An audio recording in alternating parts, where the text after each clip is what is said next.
Hello and welcome back to another new edition of Windows and Current Affairs. The new 2016 Parliament convened its very first sessions early last Sunday, January 10th, in the early morning, and the session started off by the members of Parliament swearing the oath in an introductory attempt to wrap up a final leg of celebrating democracy in Egypt. And of course, the sessions convened later on, and we are going to shed the light today or tonight on the first sessions of the 2016 Parliament, and what is expected, what is not expected of this new Parliament. Is it going to register some difference in the political life in Egypt? Is it going to register any progress? And what are the pros and cons of the political life now, the current political life in Egypt, and the outcome of this process? And we're very delighted to have with us Dr. Emad Mehana, Professor of Political Science and political analyst. Good evening, Dr. Mehana. Good evening, and thanks for having me. First of all, before we delve into the details, what is expected, what was expected and what was surprising about the first session of the 2016 Parliament? First, let's congratulate the Egyptians, because it's the third phase of the future map, and I think it's been a long time since we talked about the Parliament, since the Parliament of the terrorist groups that we had in Egypt, now for the first time ever completing the third phase of the future map.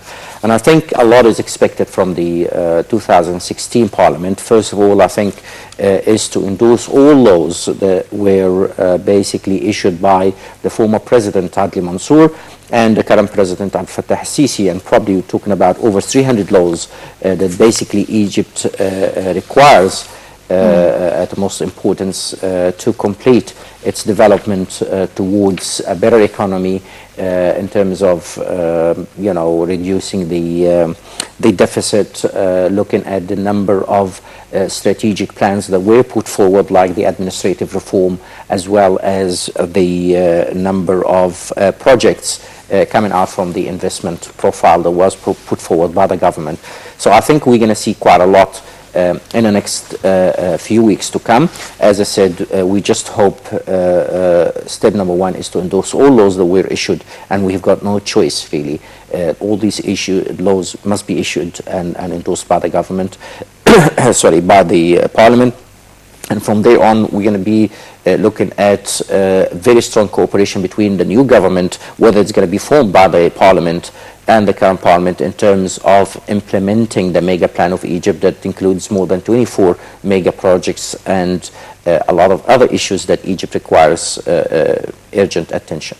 We're going to touch in detail about on the number of laws, or the bunch or packages of laws that are awaiting the new Parliament, which are many, of course. Absolutely. There are many thorny issues and other thorny issues we're going to touch later in the episode of Windows. But right now, as a start, observing the new session, or the first session, and the new Parliament, Egypt as a nation has suffered immensely since January 25th and through June 30th. It was followed by June 30th, and Egyptians of different walks have sacrificed their lives, their families, their jobs, reaching toward democracy. Absolutely. In vain. Members of the new Parliament, or in particular this Parliament of 2016, if they were seriously taking it upon themselves in becoming civil servants of the first caliber, of an excellent caliber for the society, they should, on the first place, realize that the reason why people have abstained or have lost faith in the decision-making sector in Egypt, or process in Egypt, and it would be really so tragic to give no serious concern to this sector in society, the Egyptians who are suffering from this stage. I think how do you see that? How do you read it? President Sisi made it quite clear that we need to look at three areas in terms of long-term and sustainable development. Number one is the administrative reform. And here we're talking about the government and all sectors attached to that, talking about more than 2,949 institutions divided over 295 units and sectors. And here we need to relook at the management of the country, how it's running in all sectors, whether it's in education, economy, political sector, the social sector, the national security sector. So a lot of issues really are attached to the administrative reform. The second area is basically looking at human development, where we looking at the social context where Egypt is at the moment. We're talking about over 40% are in the poverty area. We're talking close to 39% illiteracy rate. We've got more than 100 areas of unplanned regions, urbanization. And I think the human development is a major area, starting again with the administrative reform, 6.5 million people. So I think looking at education, looking at cultural development and correcting a lot of context and theories and traditions and habits, including basically correcting the religious advising, including Al-Azhar and other institutions in that particular area, and bringing people back to the moderate religion. The third area basically looking at legislation, and this is where the new parliament fits in.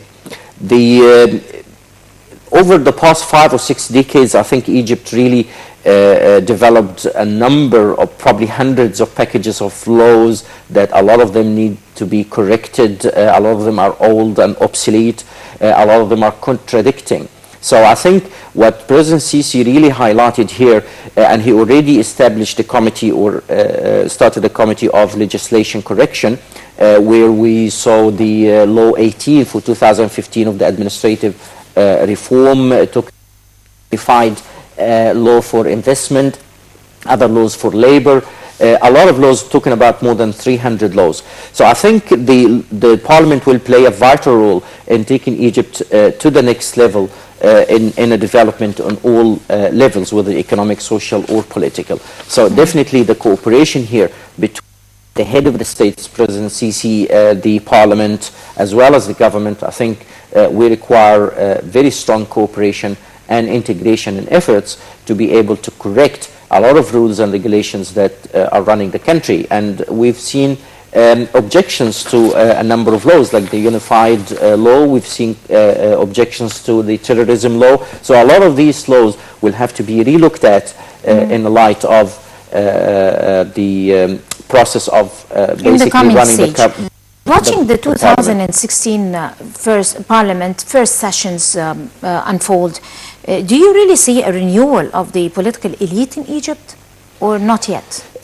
Some of it is basically coming out quite clear, probably from the National Party, and but the majority, I think, coming from other areas in the government, or sorry, in the community. And let's speak quite clear on that, because if you look at the democratic model that is really taking place at this point, we always used to import democratic model and try to implement it. It doesn't suit us, whether on the religious or cultural or even the social side, because it's not suitable for us and the way we live.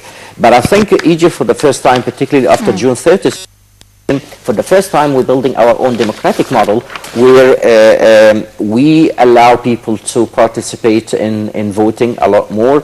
I think youth has taken part in that, and still they haven't really got the message of what important it is for them to participate. So the number of people that we see, we might have an objection on some of them, but I think it's part of the development. It's a learning curve that it will get better and better. Right. If you can allow me, Dr. Mehana, we have with us live over the phone Dr. Ibrahim Higazi, Member of Parliament. Good evening, Dr. Higazi. Hello, good evening. We were talking about convening of the first session of the 2016 or the new parliament of Egypt. And today, 19 parliament special committees continued to review the laws issued in the absence of the House of Representatives before. Yes. So if you can give us a thorough look over what happened